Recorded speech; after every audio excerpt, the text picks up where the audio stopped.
Baik Ibu, perkenalkan nama saya Fatnur, saya petugas gizi di puskesmas ini. Mohon maaf Ibu, ada yang bisa saya bantu?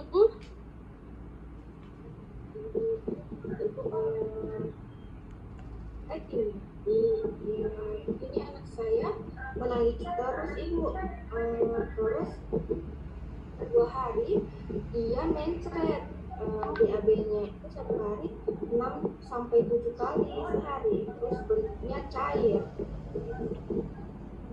Ibu maaf, sekarang ada bawa buku pinknya, buku KMS pink. Bawa, boleh saya lihat Ibu ya? Iya Ibu, setelah saya lihat dari berat badan Ibu, adik ini beratnya 2,9 ya. Dengan tinggi badan 50 itu masih normal Ibu ya. Ibu, adiknya masih ASI? Dikasih ASI adiknya? Tapi Ibu, kemarin waktu lahir dia beratnya 3 kilo, sekarang turun ya 2,9 ya. Oh iya, adik dikasih ASI Ibu? Dikasih ASI. Ya boleh diceritakan berapa kali atau sesering apa Ibu memberikan ASI kepada adiknya? Bagaimana Ibu memberikan ASI kepada adiknya di rumah? Boleh diceritakan Ibu? Ya, ini Bu, dia saya kasih ASI, terus seminggu yang lalu saya kasih susu formula Ibu dengan botol. Biasanya kalau ASI saya kasih kurang lebih 3 kali, malamnya 3 kali. Untuk susu formulanya 6 hari, 3 kali itu sebanyak 30 ml Bu, takaran susu formula. Terus semenjak diare, susunya saya encerkan hanya setengah takar dari 30 ml. Maaf Ibu, ini kebetulan Ibu ada bawa adik ini. Boleh saya lihat cara Ibu menyusui adiknya? Boleh dipraktekkan Ibu? Ya boleh.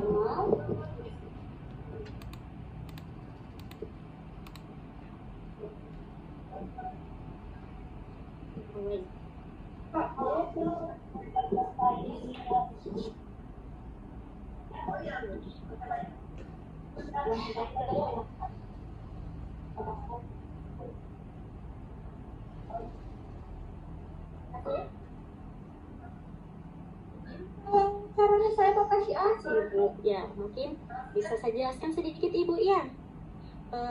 Untuk ASI itu tidak ada dikatakan sedikit, mungkin karena frekuensi pemberian kita kepada bayinya itu yang agak kurang. Minimal dalam 1 hari semalam adik itu bisa menyusui sampai 8 kali Ibu ya, paling banyak 12 kali. Jadi pagi 4 kali, siang 4 kali, dan malam 4 kali. Jadi minimal dia menyusui sebanyak 18 kali Ibu ya.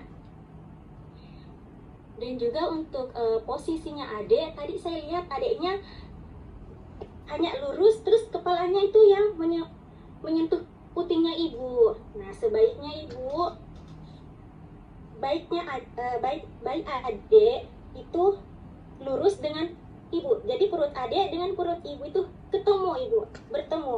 Jadi posisi kepala adik itu menyentuh puting. Jadi yang jadi patokannya kita Ibu, telinga adik sama bahunya ini lurus. Ya.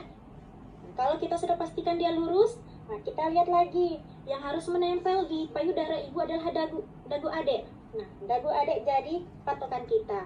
Nah, kemudian yang dihisap adik, biasanya kan kalau sekarang ini ibu-ibu lebih banyak menyusui adik itu hanya di putingnya. Nah, sementara di puting itu ibarat kata hanya sebagai pipet.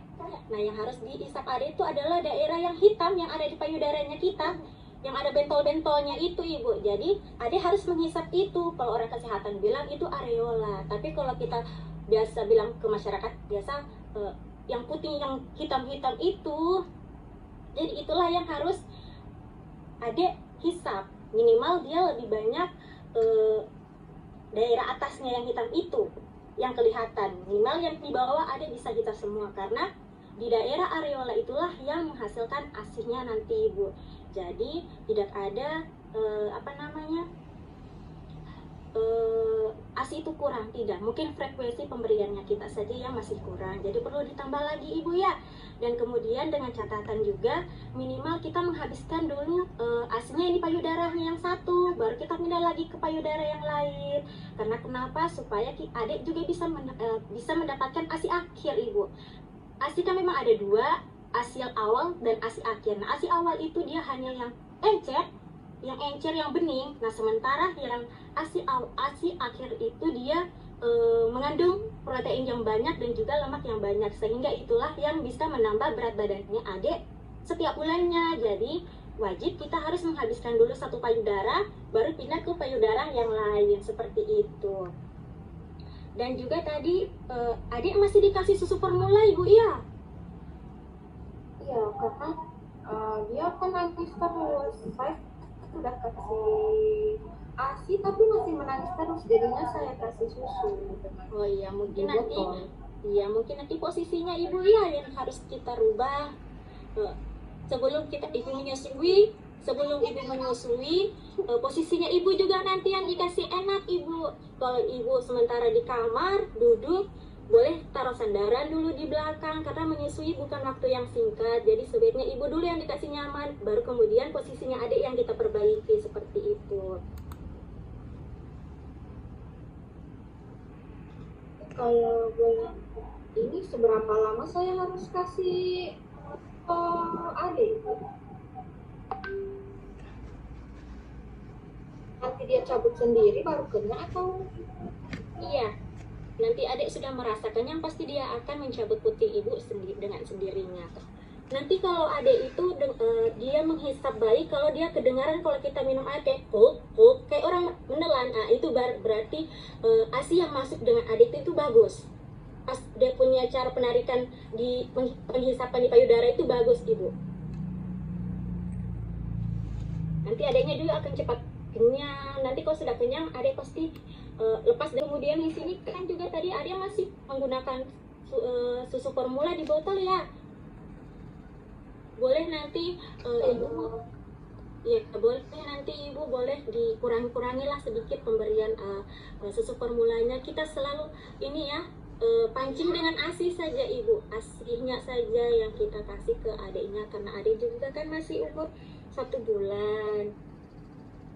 Jadi kita ini saja ya, sama ASInya saja. Jadi tidak apa-apa dikasih susu formula, ibu saya lanjutkan biar sedikit, boleh atau bagaimana? Ibu kita coba dengan memberikan ASI saja dulu ya.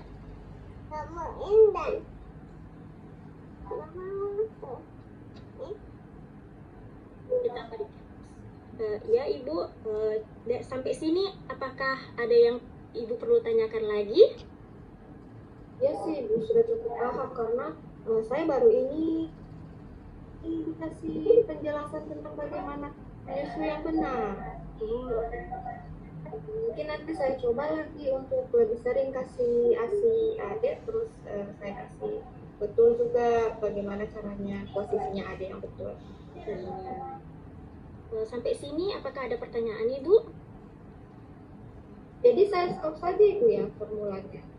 Kalau ASInya banyak ibu, sebaiknya kita berhentikan saja. ASInya banyak kan ibu? Ya sih banyak. Iya, banyak, melimpah-melimpah. Jadi kalau bisa kita ASI saja ya. Karena ASI banyak sekali manfaatnya ibu untuk adiknya. Bisa jadi kekebalan tubuh, adik tidak cepat sakit. Jadi sebaiknya ASI saja. Sampai 6 bulan ibu, ASI tok. Jadi nanti kalau sudah 6 bulan ke atas, sudah kita bisa kasih MPASI. Dan juga tetap kita berikan ASI sampai 2 tahun. Bagaimana ibu? Sudah ibu. Nah, mungkin bisa nanti 1 minggu ke depan boleh datang lagi ibu ya. Saya mau lihat bagaimana perkembangannya adik, apakah menyusunya sudah benar atau belum ya. Kita ketemu lagi di ruangan ini ibu Tapi lupa ibu, terus kalau kan dia ini mencret ibu, mencretnya cair, jadi bagaimana? Kita susui saja setiap hari ibu, sesering mungkin kita berikan ASI. Iya, jangan dikasih makan dulu adik nanti ya. Oh iya. Ya, karena lambungnya masih kecil, jadi susui saja adiknya sesering mungkin. Ibunya juga harus banyak makan ya. Iya ibu. Iya, banyak makan ibu yang sayur-sayuran bening. Kita punya pohon kelor di rumah. Ada. Iya, kelor itu banyak sekali manfaatnya ibu, apalagi daunnya.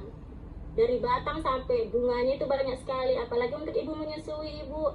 Kita makan dia punya daun itu sama juga kandungannya dengan daun katuk. Hampir sama, jadi sebaiknya dibening saja ibu ya daun kelornya, kemudian dimakan. Jangan nanti cuma makan sayur, hanya kuahnya saja, dia punya daun tidak dimakan. Jadi ibu menyusui juga perlu banyak makan, karena ibu yang memberikan juga makanan ke adiknya ya. Baik, sampai sini ada pertanyaan lagi ibu? Atau ada yang belum bisa dipahami? Dan kita ketemu lagi di sini ibu ya, hari Senin. Hari Senin depan kita ketemu lagi di ruangan ini ibu ya. Jadi tidak dikasih obat ini ibu ya? Jadi hanya dikasih asito ya? Iya, ASI saja ibu ya, sesering mungkin. Oke. Dan kalau bisa susu formulanya dihentikan ya, karena banyak juga ASI sama ibu toh. Iya. Nanti 1 minggu ke depan kita kembali lagi ke sini ibu ya, di ruangan ini bersama adik. Sehat-sehat ibu ya, sama adiknya juga sehat-sehat. Terima kasih banyak ibu.